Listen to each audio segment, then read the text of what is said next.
Diet Vodka. Please drink responsibly.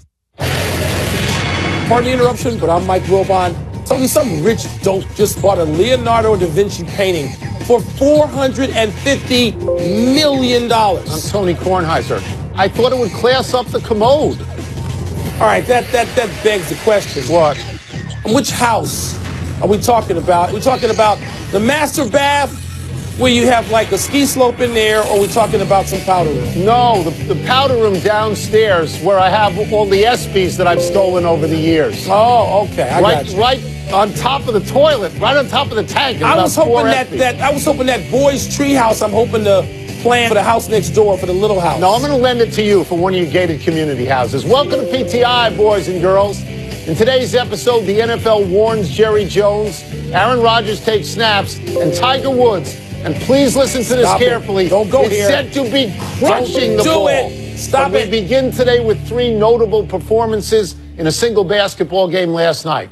Joel Embiid had 46 points, 15 rebounds, 7 assists, and 7 blocks as the 76ers beat the Lakers in L.A. Embiid's teammate Ben Simmons had 18 points, 10 assists, and 9 rebounds. And Lonzo Ball had just 2 points on 1 for 9 shooting, and he sat out the entire fourth quarter of a close game. Wilbon, which performance stuck out the most? Embiid, Tony. Embiid. I mean, come on. I mean, it looks like he can just do everything. You know, every, I don't know, few years, is it 8 to 10 years, sort of a new addition of a big man comes out. And so, you know, we went from the likes of Russell and Wilt to Kareem, and then we moved on to Bill Walton, and then guys like Chris Webber who stepped out further, and then Ralph Sampson. And then Embiid seems to do all that, and he plays so well off Simmons, Tony. You can't separate them. Simmons, it looks like a young, really young Magic Johnson his rookie year, and Kareem. Remember how he got Kareem so enthused about playing again so deep into his Hall of Fame that's career? Because Magic was the greatest player of all time. Yeah, this looks like that, Tony. It does. Well,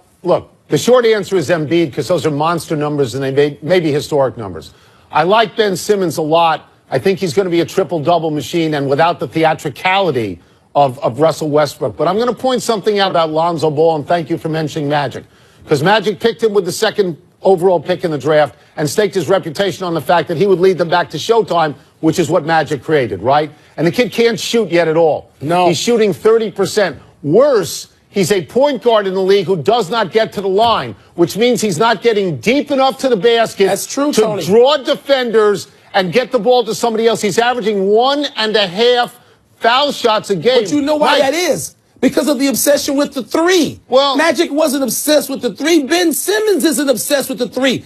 They use their length and their size and their vision, their gift, to get to the basket, to create a layup before you worry about the three. I agree with that, Tony. But look, Lonzo sometimes looks, Mike. He sometimes looks like he's standing still out there. Sometimes he's a rook. And he's a rookie. So he's. I think he'll get better. But if this was his second year, you'd say, "Whoa, he's a bust." If it was the other guys had redshirt years. Lonzo Ball did. He's out there playing now. Okay. And I'll applaud him for that. The Sixers still have a ways to go to catch the Boston Celtics, who go for their 14th consecutive win tonight in the Garden against the Warriors.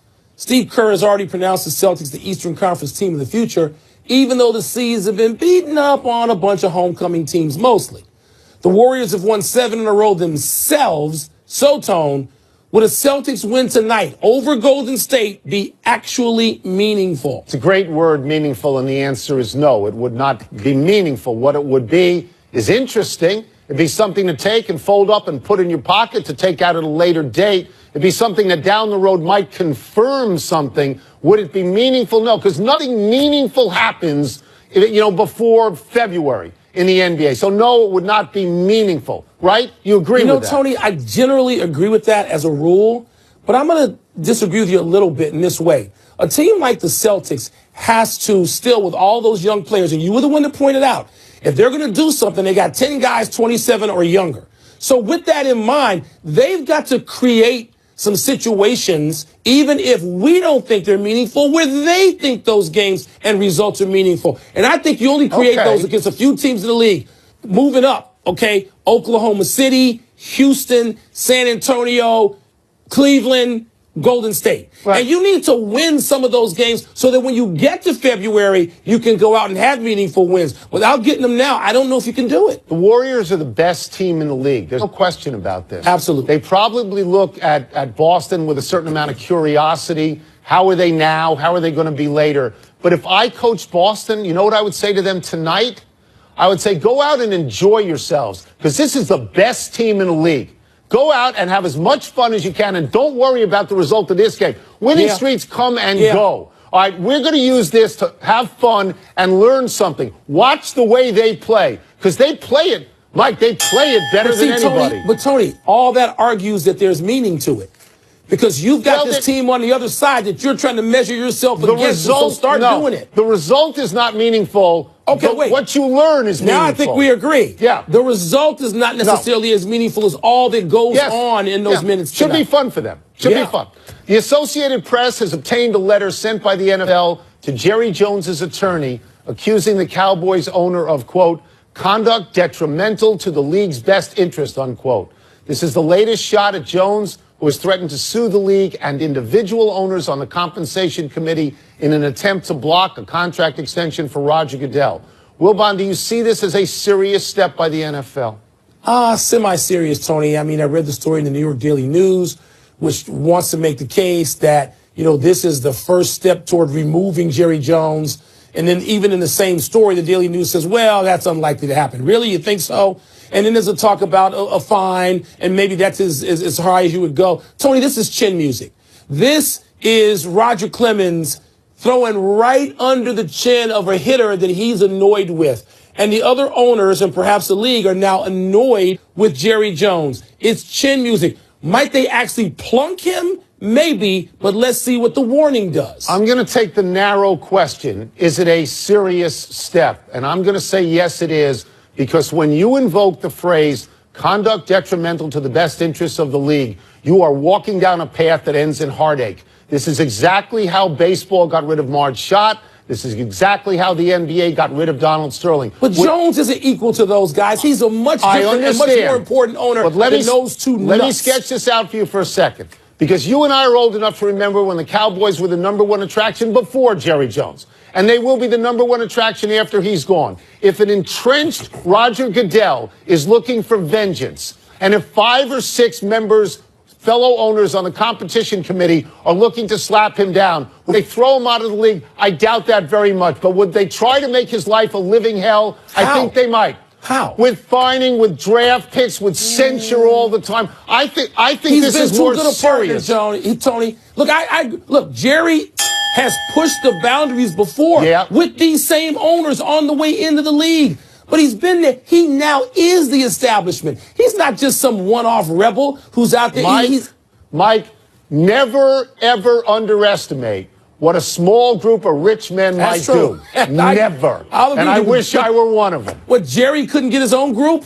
You think he and Dan Snyder, you think Jerry is not plotting with his own group, Dan Snyder and others? Mike, I think he's plotting, and I think they're 50 yards behind the other guys at the moment. Maybe so. Cheeseheads.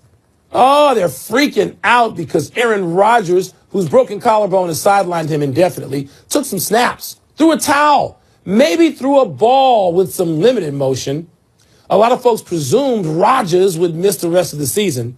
Tony, would you risk a return by Rodgers this season, or would you insist that he be fully healed for next season? Aaron Rodgers is the most important player in the NFL. The most important Golden player. Boy? You forget about that guy wearing number 12 up in New England? Because he can run it. Just because there are more options available to him. All right. He wants to play, much like Brady is now, he wants to play until he's 40, and he has publicly said so. And I'm sure he doesn't want to be in a Tony Romo situation where you break the same bone every single year. But I will tell you this. If he is cleared to practice, and then he is cleared to play, Mike, you know Aaron Rodgers, he's going to want to get in there. He will. He's going to want to. This is very simple. This takes very little time to answer this to me. What Aaron Rodgers says, that's what they should live with.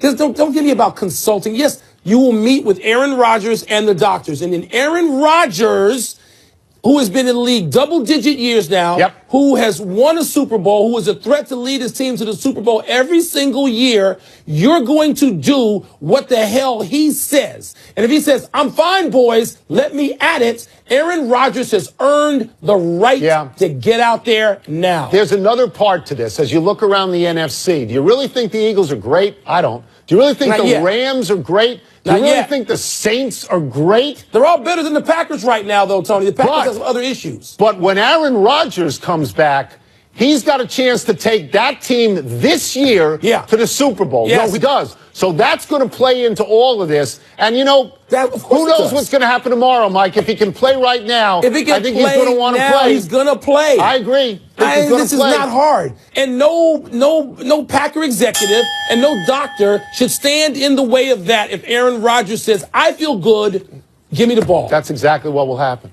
We move now to the most exciting story of the day. The possible return to glory of Tiger Woods. Here you go. Ricky Fowler, who averages 299 yards off the tee, told Golf Magazine that Tiger is hitting drives, quote, way by, unquote, Fowler. Tiger himself went on the Gino Auriemma podcast recently, and no, I didn't know he had one either, and said how surprised he was at how far he's hitting his irons. Quote, I'm back to hitting at my full numbers. And not really trying to do that. I didn't realize how far I dropped off because of the pain in my back, unquote. Wilbon, aren't you beginning to believe that Tiger's comeback is for real? You are pathetic. Oh, really? I mean, you lap up every word every week. I do. Until Tiger does that. Yeah, well, that And happens. then you get, you're depressed. Yeah. I want this. You know I want this. I tell you all the time. The three most important people in sports in my life, and the only three that sort of changed my life, Ali as a kid, the adolescent, Michael Jordan, and Tiger Woods. That's my list. Nobody else on the list. So you know what I want. But you keep falling to... I do. The key words here are back and knees. Until Tiger gets out there and walks 18 many times and hits all these shots, and by the way, chips and putts. Right. I can't let myself go there like you do so easily. One word. What? Not going to quote The Graduate. One word. What? Fantastic. Okay, now I understand that the range is not the course. It isn't. I know. And I understand that, playing a few holes is not playing 18 holes. And I understand that repetitive motion on some irons is not like going out on a course where you only get one shot to hit that. I understand all of that. I'm giving you the caution. Okay? But this tournament, he's got this Hero World Challenge, a limited event thing where you get to play four. That's in a couple of weeks. I know. So let me go back to my one word. 30th of November. Fantastic. What if he's great? Not that he's going to win majors. What if he could actually get on the tour again? If he could just be Tiger Woods again, whatever that means. Be great. But, Tony, back and knees. Okay, those are your two words. Again, mine is fantastic. Okay. Let's take a break. Coming up, what can the Cowboys do to better protect Dak Prescott? And Big Ben hates Thursday night.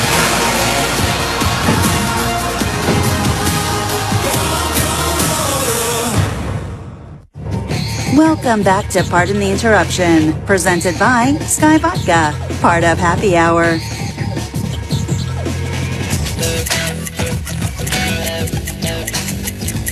Many of you have come to rely on the PTI investigation team to tell you what's really happening in the NFL. Well, brace yourselves. We have learned that Week 11 of the NFL season kicks off tonight, which makes it a perfect time to welcome in ESPN NFL analyst and Hall of Fame quarterback Steve Young. I'm putting on the glasses to read this correctly. Tonight is the Titans at the Steelers. Roethlisberger wants to get rid of Thursday night games, which is insane because he's 5-0 on Thursdays. Do you think there are keys to succeeding in the short turnaround that teams face from Sunday to Thursday?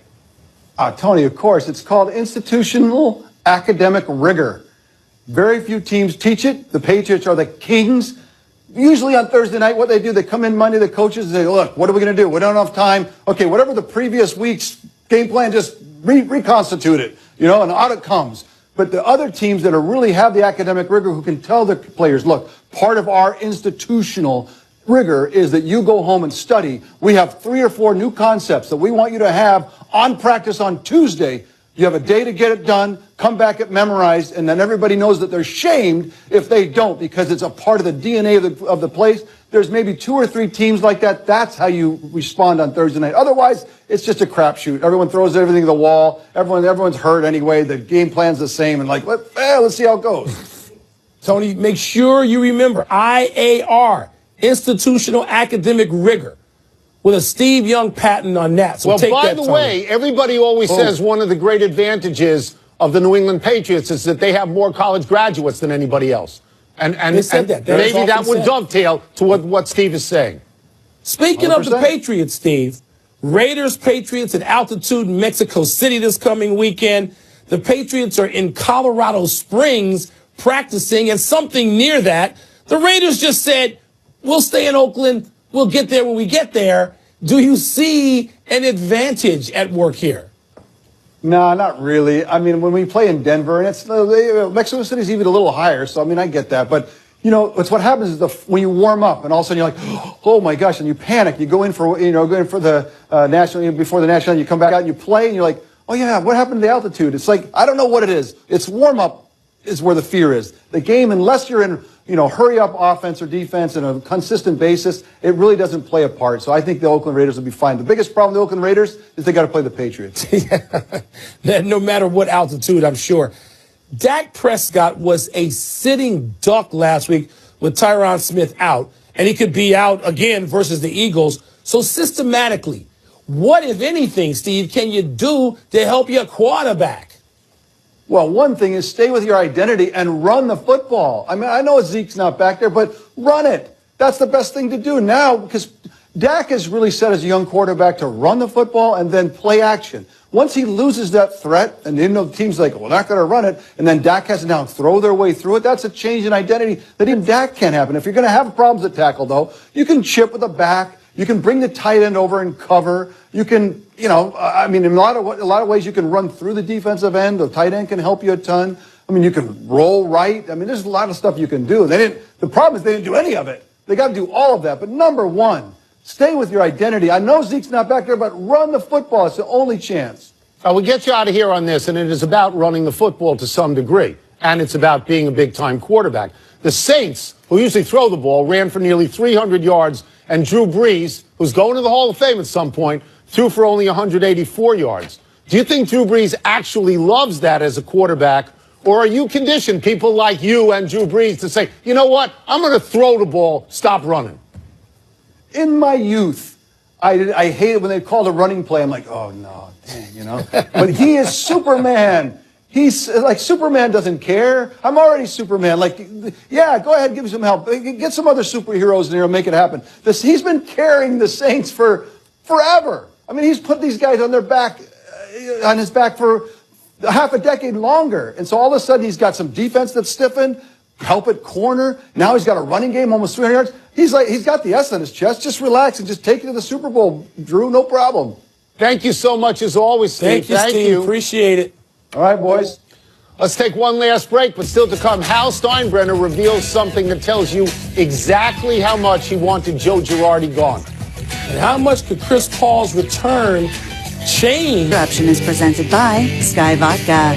Make every day. Please drink responsibly. Part of Happy Hour. Happy time, people. Happy 24th birthday, C.J. Beathard. When Beathard replaced Brian Hoyer some weeks back, it looked like he was just holding a place until Jimmy Garoppolo showed up. But Garoppolo has shown up, and Beathard, who got the 49ers' only win last Sunday, continues to start. Now it's possible the rookie out of Iowa may have won the job. So what are the 49ers doing with Garoppolo? Tony, this will shock you. Garoppolo's a Chicago kid. Who do you think I'm rooting for in this saga? Garoppolo's my guess. Beathard. I'm rooting for Beathard. Happy anniversary, Max Scherzer. On this day last year, you won the National League Cy Young.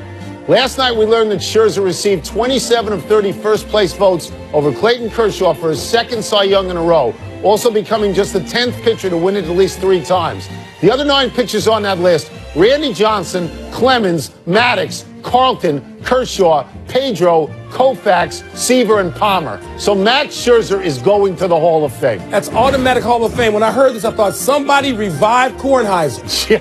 Happy trails to the sidelines for Chris Paul. The much sought-after free agent has played in only 1 game so far for the Houston Rockets. Without Paul, the Rockets are 11-4 in first place in their division and trail only Golden State in that conference. So let's see if Chris Paul helps or hurts. Tony, it may take a few games. You know, Chris Paul is going to help, and they're going to need him to deal with the likes of the Warriors and Thunder and teams out west that are pretty. Got to work this out with Harden. Got to work this out. They know that. I'm sure they know that. That's their big thing. No errors today, and so we go to the big finish. Let's do it. Baseball MVPs tonight. Who should win, Mike? Altuve over Judge and Goldschmidt, Tony, who got his team, the Arizona Diamondbacks, to the playoffs. Hal Steinbrenner says he would have let Joe Girardi go even if the Yankees had won the World Series. What an egomaniac.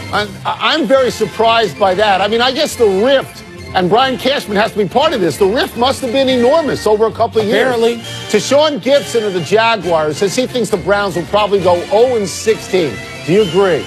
I don't know, Tony. He's a former Brownie, and the two play this weekend. I hope the Browns win. Steph Curry's going to teach a basketball class online. You going to take that class? No, I can't even get on a computer. It's a great victory when I text and people say my letters are too large. I'm not going online for this, no. Last one, I didn't catch the Creighton Northwestern score last night. How did our Wildcats do? Oh, you didn't see a score? No. We won. Really? Yeah, we beat a team from Nebraska already this month in overtime. I guess you missed that. We're out of time. We'll try and do better the next time, and I'm Tony Kornheiser. You see I'm wearing all this purple, don't you?